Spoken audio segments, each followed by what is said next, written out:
Alhamdulillah Alhamdulillahilladzi arsala rasulahu bil huda wa dinil haq liyudhhirahu 'ala ad-dini kullihi wa kafa billahi shahida wa kafa billahi wakila. Asyhadu an la ilaha illallah wahdahu rabbi la syarika lah wa asyhadu anna Muhammadan abduhu wa rasuluhu alladzi la nabiyya ba'dah. Faqala Allah azza wa jalla fi muhkami tanzilihi ba'da a'udzu billahi minasy syaithanir rajim. Ya ayyuhalladzina amanu taqullaha haqqa tuqatih wa la tamutunna illa wa antum muslimun. Amma ba'du, ma'asyiral muslimin, hadirin dan hadirat rahimani wa rahimakumullah. Alhamdulillah, di malam hari ini setelah beberapa waktu kita lama tidak berkumpul kembali di majlis ilmu karena terhalang bulan suci Ramadan juga, maka malam ini kembali kita bisa berkumpul di taman-taman sorga sebagaimana hadis Nabi sallallahu alaihi wasallam, idza marartum bi riyadil jannati fartau. Kalau kalian lewat di taman-taman sorga, singgahlah di situ. Sahabat bertanya, wa mariyadul jannati ya Rasulullah, apa yang Anda maksud taman-taman sorga itu wahai Rasul? Maka Nabi SAW mengatakan, hilakul dzikri, orang yang berkumpul berhalakoh-halakoh dalam rangka mengingat Allah subhanahu wa ta'ala seperti majelis ilmu. Di kita sedang berada di taman-taman sorga. Tak lupa salawat dan juga salam kita hadiahkan kepada Rasul kita Nabi besar Muhammad sallallahu alaihi wa ala alihi wasallam. Pembahasan di malam hari ini kita akan membahas tentang amalan-amalan yang dianjurkan untuk dilakukan saat mendekati kematian. Amalan apa saja itu? Ma'asyiral muslimin yang dimuliakan Allah subhanahu wa ta'ala, sudah merupakan keyakinan kita kaum muslimin bahwa sesuatu yang ada awalnya pasti ada akhirnya. Karena di dunia ini tidak ada yang abadi. Karena Allah subhanahu wa ta'ala dengan tegas dalam Al-Quran mengatakan, kullu nafsin dha'iqatul maut. Setiap jiwa itu pasti disentuh dengan kematian. Dan kematian itu sesuatu kepastian, bukan sebuah angan-angan. Kalau cita-cita di dunia bisa terjadi, bisa tidak. Tapi kalau kematian tidak bisa dicita-citakan, ataupun menolak cita-cita untuk tidak mati. Maka dari sini Nabi sallallahu alaihi wasallam mengatakan dalam sebuah hadis, akthiru min dzikri hadhimil ladzatil maut. Perbanyak oleh kalian mengingatkan akan sesuatu yang bisa menghancurkan kenikmatan kalian, bahkan memutus syahwat kalian. Itulah kematian, kata Rasul. Ma'asyiral muslimin yang dimuliakan Allah subhanahu wa ta'ala, bahkan sebagian para ulama sampai memberikan nasihat, terutama orang-orang yang usianya sudah menginjak 40 tahun, atau boleh jadi lebih daripada 40 tahun. Apa kata mereka? Idza balagal abdu al-arba'in faqad qadha manasikal ajal. walam yabqa illa al-inhidar ila al-watani. Wa idza balagha al-'abdu sittin faqad a'dhara Allah 'azza wa jalla fil ajal. Kama qala an-nabiy sallallahu alaihi wasallam, a'dhara Allah ila imri'in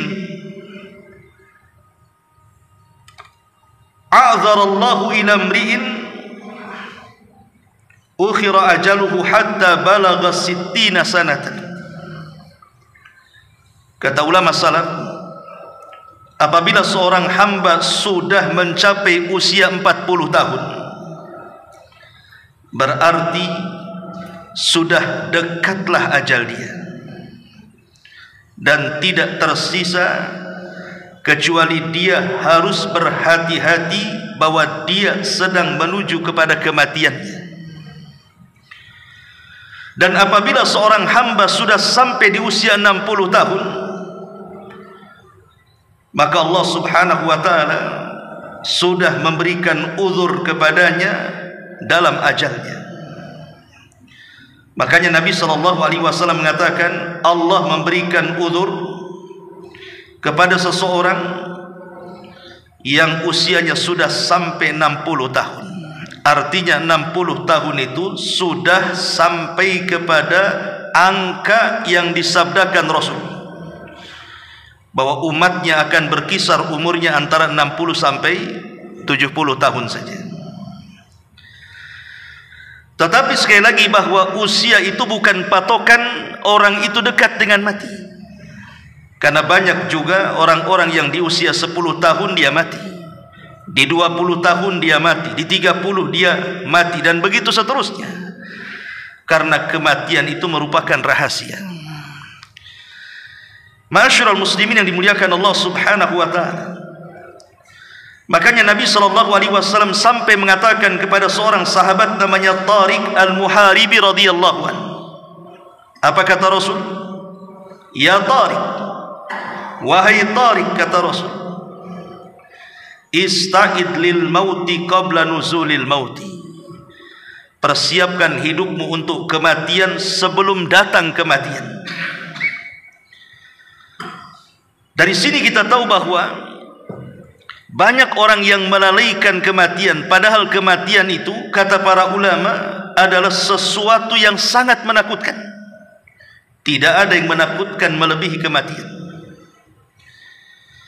Tapi walaupun demikian, banyak manusia melalaikan tentang kematian, kan?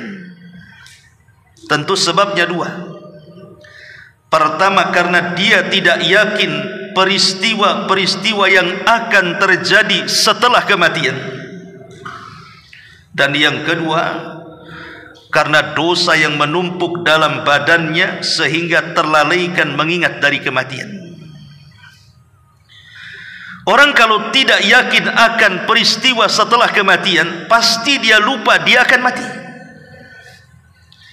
Tapi orang yang kemudian dia ingat bahwa setelah kematian masih ada kehidupan, di sana ada alam barzah, setelah alam barzah di sana ada alam akhir sampai kepada neraka dan surga, pasti hidupnya akan dibayang-bayangi dengan kematian. Begitu juga orang-orang yang menumpu-numpu dosa. Rata-rata orang-orang yang menumpuk dosa itu lupa dengan kematiannya. Tapi orang yang dekat dengan Allah, menjauh dari dosa, maka hidupnya akan dibayang-bayangi dengan kematian, sehingga dia akan persiapan bahwa setelah kematian ada kehidupan. Maka kajian di malam hari ini, ikhwatu fiddin muliakan Allah azza wa jalla, ada beberapa amalan yang disarankan atau dianjurkan oleh para ulama bagi orang-orang yang sudah dekat ajalnya. Tentu kita tidak tahu dekat jauhnya ajal kita, kan? Kita tidak tahu apakah kita sudah dekat ajalnya ataupun tidak, karena memang ciri-ciri kematian yang pasti itu tidak ada. Kalau ada orang mengatakan bahwa tua itu ciri kematian, tidak bisa kita katakan seperti itu. Banyak juga anak muda yang meninggal sebelum mereka tua. Kalau ada orang sakit parah dikatakan ciri tanda mendekati kematian, belum tentu. Banyak orang sehat juga rupanya lebih dulu mati dibandingkan orang sakit. Tetapi maksudnya di sini adalah orang-orang yang sudah melihat keumuman manusia, umpamanya usianya sudah 60 atau 70 tahun, artinya kan sudah dekat dengan kematiannya, walaupun tidak ada tanda-tanda yang pasti. Karena Nabi SAW membatasi usia umatnya 60 sampai 70 tahun kan. Artinya kalau orang usianya sudah di atas 60 tahun berarti dia sudah dekat dengan kematian. Atau orang yang sakit parah, apalagi diponis oleh dokter bahwa rata-rata penyakit seperti itu sulit obatnya dan rata-rata kalau ditangani tidak selamat. Ya mungkin kita bisa melihat kepada peristiwa-peristiwa seperti ini. Lalu amalan apa saja yang disarankan oleh para ulama bagi orang-orang yang sudah dekat ajalnya? Pertama, at-taubatus shadiqah. Maka orang yang seperti ini bersegeralah untuk bertobat dengan taubat yang jujur kepada Allah Subhanahu wa taala. Harus bertobat sebelum dua waktu yang menghalangi orang untuk bertobat. Apa dua waktu orang yang menghalangi tertolaknya atau ditolaknya tobat? Pertama ketika nyawa di kerongkongan, dan yang kedua ketika matahari terbit dari arah barat. Maka walaupun dia bertobat kepada Allah, maka tobatnya ditolak.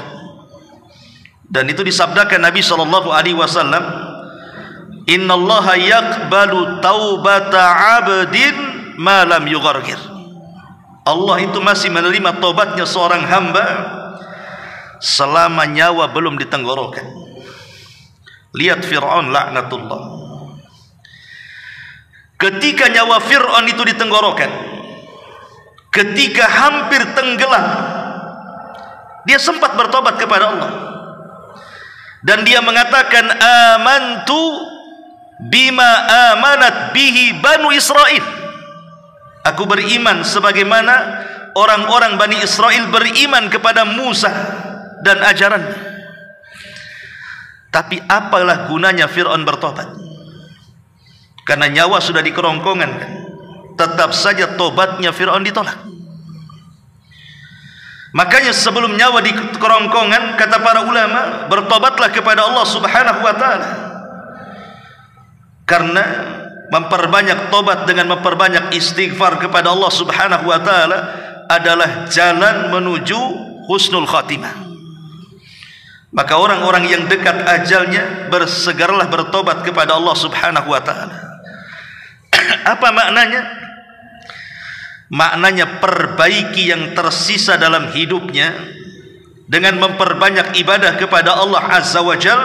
Dengan itu mudah-mudahan Allah mengampuni dosa-dosa yang sedang dilakukannya dan dosa-dosa yang telah dilakukannya. Itulah yang dinasihatkan kepada seorang laki-laki oleh Hasan Al-Basri rahimahullahu ta'ala.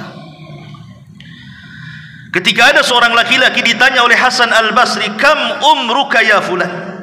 Berapa usiamu wahai fulan? Maka orang ini mengatakan, situna sanatan ya imam. 60 tahun wahai imam. Kata Hasan Al-Basri, kalau begitu perjalananmu sudah jauh dan sudah mendekati finishnya dan sudah akan menjumpai Allah Subhanahu wa taala.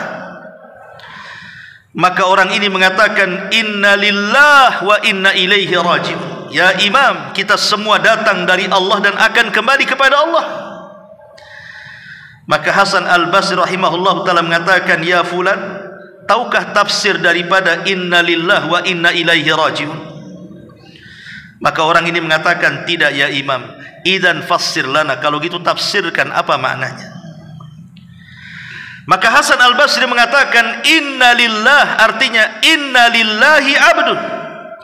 Ketika kita katakan inna lillah, sesungguhnya kita datang dari Allah, maknanya kita ini datang dari Allah sebagai hamba. Kita ini hamba Allah Subhanahu wa taala. Di sana ada tuannya, Allah Subhanahu wa taala.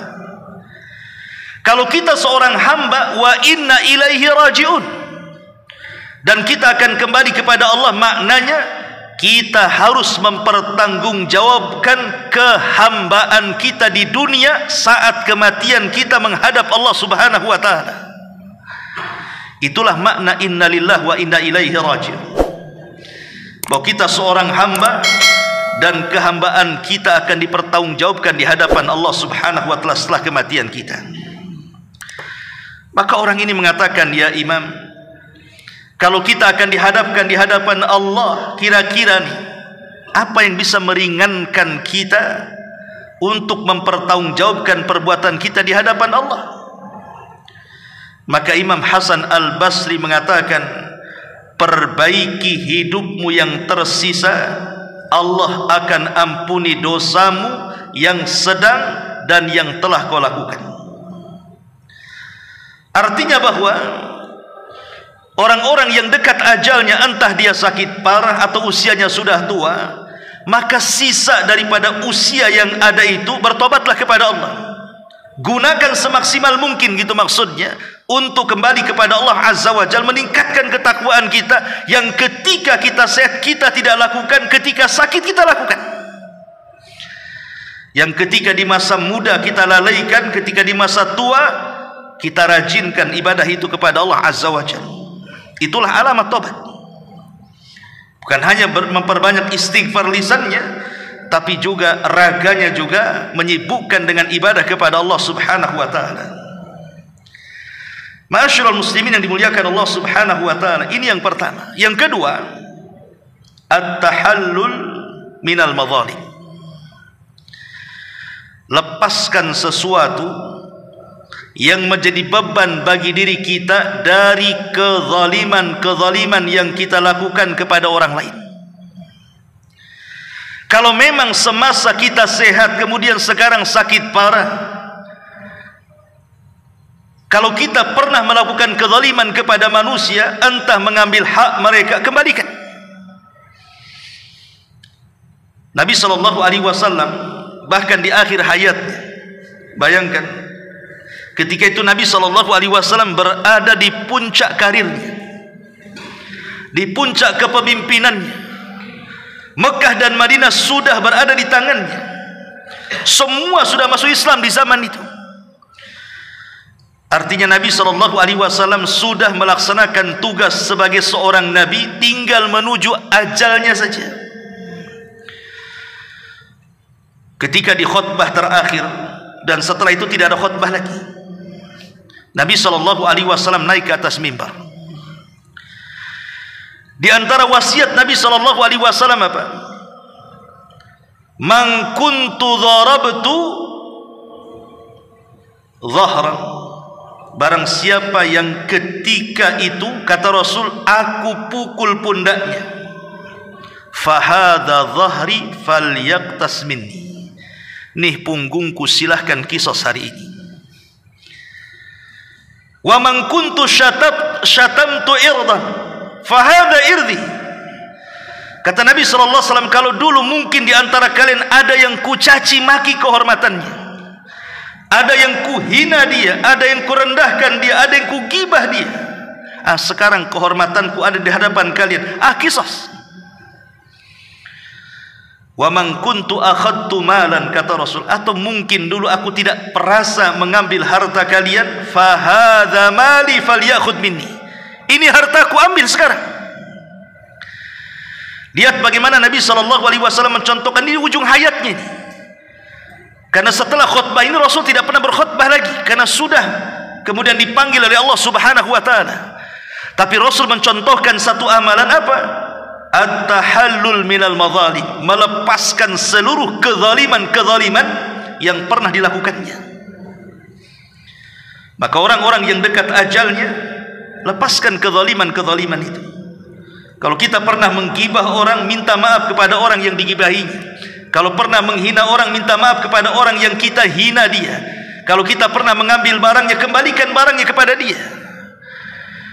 Nabi SAW dalam hadis Abi Hurairah radhiyallahu an yang dikeluarkan Imam Bukhari mengatakan, man kana lahu madlamatun li akhi min irdihi aw syai'in falyatahallalhu minhu al-yawm qabla an la yakuna dinarun wala dirhamun in kana lahu amalun salihun ukhidha minhu biqadri madlamatihi wa in lam takun lahu hasanah ukhidha min sayyiati sahibihi fahumila alaihi. Apa kata Rasul? Barang siapa yang memiliki kezaliman kepada saudaranya,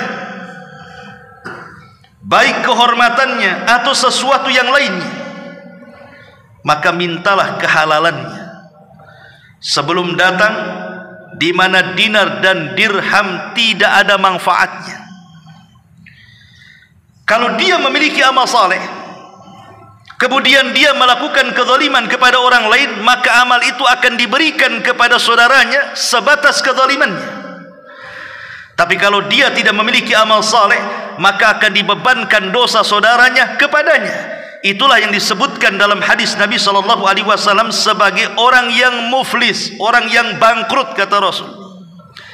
Orang yang datang pada hari kiamat membawa segudang pahala, tapi di sisi lain dia membawa dosa, pernah menampar orang, menyakiti orang, mengambil darah orang, mengambil harta orang, dan begitu seterusnya. Akhirnya dipertemukanlah orang zalim dan orang yang dizalimi ini. Ma'asyiral muslimin yang dimuliakan Allah Subhanahu wa taala, kalau seandainya kehidupan ini hanya satu kali, ikhwan, kalau seandainya kehidupan dunia ini hanya satu kali, tidak ada kehidupan setelah kematian, tentu kita katakan Allah tidak akan adil. Dan memang Allah tidak adil kalau kehidupan itu satu kali. Tapi kehidupan itu bukan satu kali, tapi kehidupan itu dua kali. Makanya ketika Allah Subhanahu wa taala menyebutkan dalam surah Al-Baqarah, Allah menyebut dua kata hidup. Allah Subhanahu wa taala berfirman, "Kaifa takfuruna billahi wa kuntum amwat fa ahyaakum thumma yumitukum thumma yuhyikum thumma ilaihi turja'un." Bagaimana kalian bisa kufur, kata Allah? Dulu kalian tidak ada, kemudian kami hidupkan, kata Allah. Setelah kami hidupkan, kemudian kami wafatkan, kata Allah. Setelah kami wafatkan, kemudian kami hidupkan kembali, kata Allah. Dan kepada Allah lah kalian dikembalikan. Dalam ayat ini Allah menyebut dua kata hidup. Kehidupan pertama tentu kehidupan dunia, dan kehidupan kedua tentu kehidupan akhirat. Kalau tidak ada kehidupan akhirat, hanya ada kehidupan dunia, kita katakan bahwa Allah tidak pernah adil selamanya. Tapi Allah Subhanahu wa taala Maha Adil. Manusia di dunia itu kan macam-macam ya. Ada orang jahat, ada orang baik. Ada orang zalim, ada orang yang dizalimi. Ada orang yang membunuh, ada orang yang dibunuh. Ada orang yang menyakiti dan ada orang tersakiti. Ada orang mengambil harta dan ada orang yang terambil hartanya, dan begitu seterusnya. Lah kalau kehidupan hanya satu kali, bagaimana nasib orang-orang yang dizalimi? Bagaimana nasib orang-orang yang dibunuh? Bagaimana orang-orang nasib yang dicaci, yang dimaki, yang digibah, yang dihina, yang diambil hartanya, dan begitu seterusnya. Makanya kehidupan itu ada dua, supaya ada keadilan. Karena di dunia ini banyak kantor-kantor pengadilan, tapi banyak yang tidak mendapatkan keadilan. Kalau Anda mencari pengadilan banyak di dunia, tapi apakah Anda mendapatkan keadilan? Belum tentu. Yang sesuai dengan syariat Islam saja, sering saya katakan, terkadang tidak memuaskan soal keadilan. Anggaplah hukum di Indonesia ini menggunakan syariat Islam. Contoh umpamanya, ada orang jahat membunuh orang baik. Ada preman membunuh ustadz umpamanya. Ustadz ini banyak santrinya. Akhirnya kemudian dikisaslah si preman ini, karena dia sudah membunuh ustadz, dia pun dibunuh. Apakah dengan cara dibunuh preman yang sudah membunuh ustadz itu sudah mendapatkan keadilan? Belum. Kenapa saya katakan belum? Karena ustadz ini banyak santrinya. Dengan tidak ada ustadz, tidak ada yang membimbing santrinya. Bagi santri tidak ada keadilan ini. Kalau preman membunuh preman, bolehlah kan begitu. Tapi yang dibunuh ini orang baik, disayang keluarganya, disayang masyarakatnya. Walaupun yang membunuh sudah dibunuh, tidak mencapai keadilan yang hakiki. Makanya kisos ini walaupun sudah terjadi di dunia, akan diulang lagi di akhirat. Anggaplah orang yang membunuh sudah dibunuh nih di dunia, Allah ulang kisosnya kelak di kantor, supaya betul-betul mendapatkan keadilan 100%, sehingga ketika masuk ke dalam sorga, Allah subhanahu wa ta'ala katakan, wa naza'na ma fi sudurihim min ghillin ikhwana. Kami cabut dalam dada-dada kaum muslimin ataupun orang-orang yang masuk ke dalam sorga itu, sudah tidak ada ghil. Tidak ada lagi perasaan-perasaan merasa kurang adil. Tidak lagi ada perasaan merasa kurang dan ini dan itu. Betul-betul murni, hatinya bersih seperti satu hati. Ma'asyiral muslimin yang dimuliakan Allah, dari sinilah maka penting sebelum orang itu mendekati ajalnya, maka amalan yang kedua, at-tahallul minal madzalim. Lepaskan kezaliman-kezaliman itu. Minta maaf kepada orang yang kita zalimi, kembalikan hak mereka. Ini yang kedua. Yang ketiga, al-wasiyah.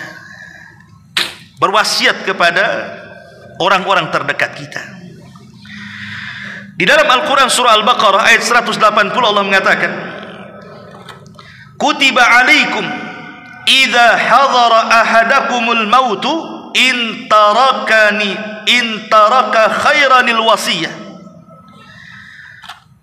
Diwajibkan kepada kalian apabila salah seorang di antara kalian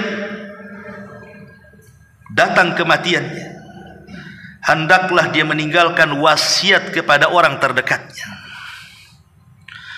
Umar bin Abdul Aziz, seorang khalifah, dan dikenal keadilannya, dikenal kepemimpinannya. 2 tahun dia berkuasa, tidak ada orang miskin di zamannya. Sampai-sampai orang mengira Umar bin Abdul Aziz itu adalah Imam Mahdi yang disabdakan Nabi SAW akan muncul di akhir zaman. Tapi pendapat yang mengatakan Umar bin Abdul Aziz Imam Mahdi tentu pendapat marjuh, tidak kuat. Tapi sampai ulama ada yang mengatakan seperti itu, saking adilnya. Saat Umar bin Abdul Aziz rahimahullahu ta'ala menjelang ajalnya, dia kumpulkan anak-anaknya. Subhanallah, orang nomor 1, dia tidak mewariskan harta kepada anak-anaknya. Hartanya semua disedekahkan. Yang ia wariskan kepada anaknya adalah wasiat. Apa wasiat yang diwasiatkan Umar bin Abdul Aziz kepada anak-anaknya? Dia hanya meminta kepada anak-anaknya untuk bertakwa kepada Allah subhanahu wa ta'ala. Hanya kalimat takwa.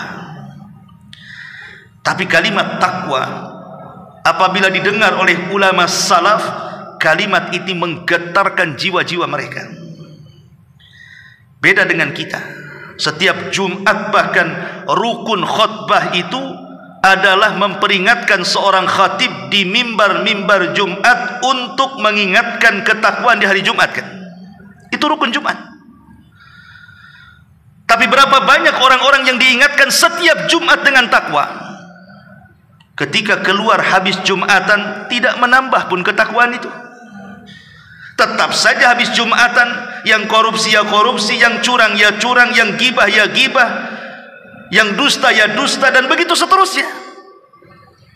Seolah-olah Jumat itu hanya berlalu begitu saja, sama dengan hari-hari yang lainnya, hanya rutinitas datang setiap Jumat mendengarkan khutbah, entah dengar entah tidur. Karena kalimat takwa pada hari ini tidak berasa sama sekali. Tapi orang dulu kalau mendengar kalimat takwa itu luar biasa.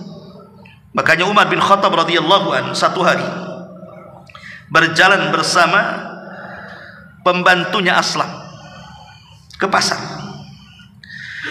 Tiba-tiba kemudian menjumpai seorang nenek tua. Nenek tua ini memanggil bukan dengan sebutan Amirul Mukminin, padahal dia Amirul Mukminin. Dia tidak mengatakan wahai pemimpin kaum muslimin, tapi dia justru merendahkan Umar bin Khattab di hadapan manusia dengan mentasghir namanya. Dia memanggil Umar itu bukan dengan Amirul Mukminin atau dengan ya Umar, tidak, tapi dia memanggil dengan ya Umair. Dalam bahasa Arab, Umair itu ismu tasghir namanya, nama yang menunjukkan merendahkan. Kalau kitab itu tebal, kalau kutab itu kitab kecil. Kalau Salman itu orang besar, kalau Sulaiman itu Salman kecil. Itu dalam bahasa Arab. Kalau Umar itu ya orang besar, kalau Umar itu Umar kecil, gitu maksudnya. Jadi panggil dengan sebutan tasghir, merendahkan. Ya Umair, katanya. Dulu kau kecil-kecil, kau suka bermain di pasar ukat, katanya. Kemudian kau beranjak dewasa menjadi Umar, kemudian sekarang menjadi Amirul Mukminin. Ittaqillaha ya Umair, katanya. Bertakwalah engkau wahai Umar kecil, katanya. Bayangkan, wanita ini ngomong seperti ini. Tapi kalimat takwa bagi Umar bin Khattab ini wasiat yang luar biasa. Makanya Nabi SAW apabila mengutus pasukan, pertama wasiatnya adalah takwa sebelum yang lainnya. Bahkan ketika Amr bin As hendak menaklukkan Iskandariyah Mesir, tidak takluk-takluk, Umar mengirim surat kepada Amr ibn As agar bertakwa dan mengajak pasukannya untuk bertakwa. Diingatkan dengan takwa. Akhirnya Iskandar roboh. Lah Umar ketika mendengar kalimat itu langsung menangis. Aslam ini pembantunya merasa tersinggung. Bagaimanapun dia adalah tuannya, Amirul Mukminin. Kenapa wanita ini berani-berani menyebut dengan nama kecil, ya Umar? Maka Aslam mengatakan sambil hendak menghardik wanita tua itu, maka Umar mengatakan, "Da'uha, tinggalkan dia. Tidakkah kau tahu wanita itu siapa?" Kata Aslam, tidak tahu. Maka Umar bin Khattab radhiyallahu anhu mengatakan, dia adalah Haulah bintu Hakim. Haulah bintu Hakim yang suaranya didengar Allah, yang satu surat turun kepadanya, surah Mujadilah. Biarkan dia menasihati diriku. Umar kemudian menangis sejadi-jadinya sampai dia kembali ke rumahnya.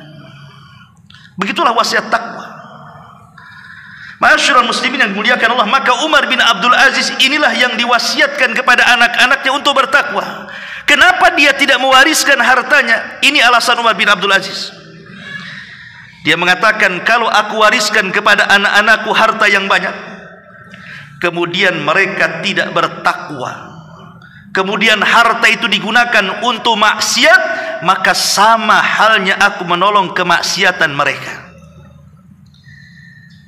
Tetapi ketika aku berwasiat dengan warisan takwa kepada anak-anakku, maka aku sudah menanamkan pahala untuk kehidupan setelah kematianku. Ma'asyiral muslimin yang dimuliakan Allah Azza wa Jalla, maka orang-orang yang sudah dekat ajalnya atau sudah merasa dekat ajalnya, berwasiatlah dengan wasiat yang baik kepada keluarganya. Bahkan dalam sebuah hadis sampai-sampai Abdullah ibn Umar radhiyallahu anhuma ketika mendengar hadis ma hakkum ri'im muslim lahu syai'un yusi fihi yabitu lailataini illa wa wasiyatuhu maktubatun indahu. Tidaklah seorang muslim, tidaklah hak seorang muslim, tidak boleh dalam 2 malam berturut-turut kecuali wasiatnya sudah termaktub di sisinya. Apa kata Abdullah ibn Umar radhiyallahu anhuma setelah mendengar hadis ini dari Rasul? Maka setiap malam aku wasiatkan untuk keluargaku. Kutulis tuh wasiat itu untuk keluargaku dan kuletakkan di bawah bantalku. Maka orang-orang yang mungkin sakit parah atau usianya sudah tua, tulislah yang baik-baik untuk keluarga. Simpan tulisan itu sebagai wasiat. Entah meminta kepada keluarganya untuk bertakwa, untuk sholat, jangan tinggalkan sholat. untuk mengaji, untuk hadir di majelis taklim, pokoknya yang baik-baik aja lah. Karena wasiat ini terkadang ikhwatu fiddin itu asarnya kuat kepada ahli waris. Kan banyak ahli waris itu kalau tidak melaksanakan wasiat orang tuanya takut kualat tuh biasanya. Aduh, orang tua saya berwasiat nih, belum saya bisa pula melaksanakan wasiat orang tua, gimana ini? Kadang-kadang ada anak yang panik gara-gara tidak bisa melaksanakan wasiat orang tuanya kan. Dan betapa banyak anak-anak yang nakal akhirnya sadar setelah meninggal orang tuanya ketika mendengar wasiatnya, itu wasiat yang baik-baik itu. Makanya yang ketiga ini penting menjelang ajal. Maka amalan yang ketiga adalah berwasiatlah dengan wasiat kebaikan. Ini yang ketiga. Kemudian yang keempat, qadha'ud dain. Kalau kita punya hutang, bayar hutang kita. Karena sehebat-hebatnya manusia saat kematian siapa? Orang yang mati syahid. Tidak ada manusia yang ketika mati pasti merasakan sakaratul maut.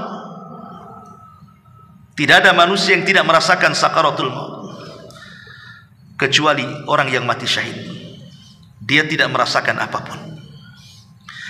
Tetapi walaupun demikian, Nabi SAW sampai mengatakan, yughfaru lisyahidi kullu dzambin illa dain. Dosa-dosa orang yang mati syahid akan diampuni kecuali kalau dia punya hutang. Subhanallah. Orang yang mati syahid itu pahalanya masuk surga tanpa hisab dan azab. Direct dia masuk surga. Tapi ternyata orang yang mati syahid yang keutamaannya luar biasa, yang Rasul katakan sanamul Islam, puncak daripada Islam, dosanya tertahan dengan hutangnya. Itu yang mati syahid. Macam mana orang yang tidak mati syahid mati karena penyakit?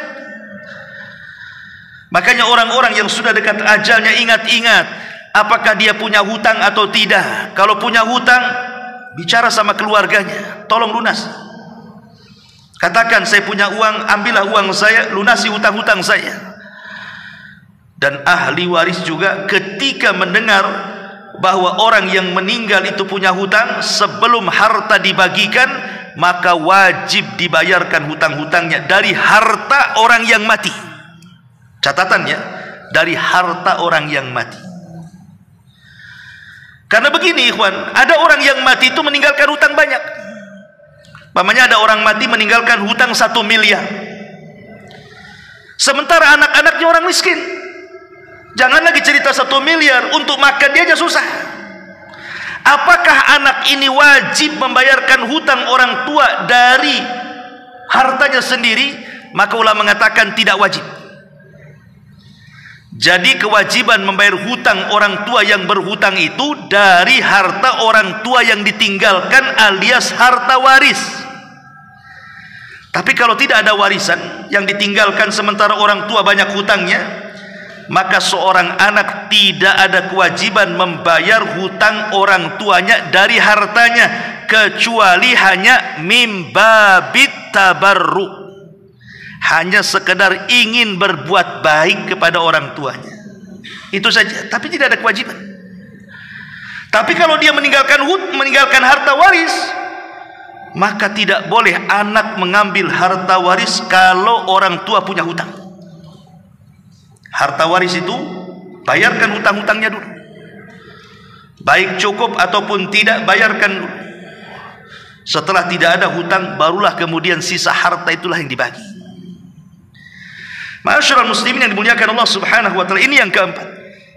Kemudian yang kelima, as-shadaqatul jariyah. Semampu mungkin, walaupun tidak harus banyak, bersedekahlah dengan sedekah yang mengalir setelah kematiannya. Orang yang dekat-dekat ajalnya itu perlu bersedekah yang sifatnya sedekah itu mengalir. Seperti apa sih sedekah mengalir itu? Nabi SAW bersabda, sab'un yajri lil abdi ajruhunna min ba'di mautih. Ada 7 perkara akan terus berjalan kepada seorang hamba pahalanya hatta setelah kematiannya. Kemudian kata Nabi SAW, wa huwa fi qabrihi, bahkan sampai mengalir ke dalam kuburannya.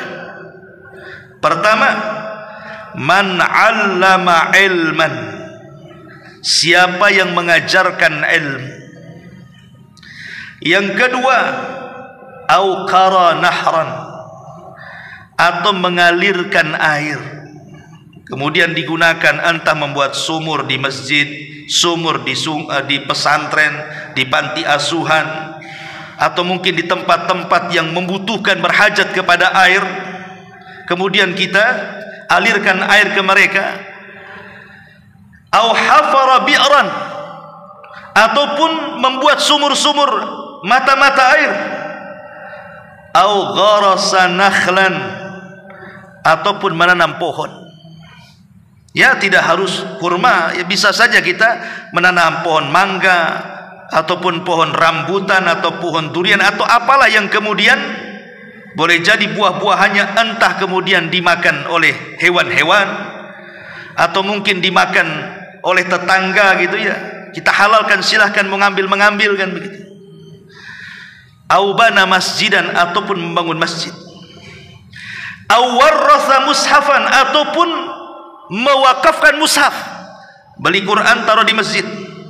Mana pondok-pondok tahfidz Al-Quran, dia beli Al-Quran banyak-banyak, wakafkan ke pondok-pondok yang menghafal Quran.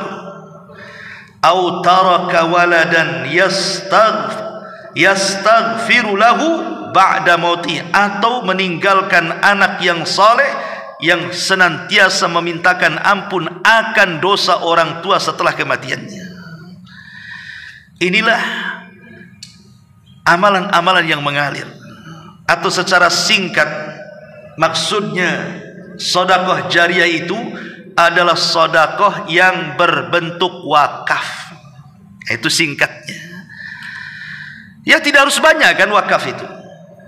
Umpamanya nih, kita sudah banyak sakit, tak ada duit, uang cuman mungkin 500.000. Sudah gini saja, bilang sama istrinya atau pasangannya, belikan sajadah, letakkan untuk imam masjid. Sajadah kan untuk imam masjid. Hari-hari kan imam sholat di atas sajadah. Selama sajadah itu digunakan oleh imam, maka pahalanya kan akan mengalir terus tuh. Antum beli sajadah berapa? 10, bagikan ke 10 masjid, tapi syaratnya diletakkan di atas sajadah imam umpamanya kan. Itu kan wakaf juga. Ya.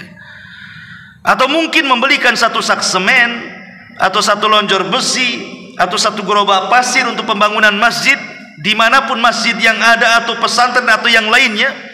Itu kan bisa itu mengalir pahalanya.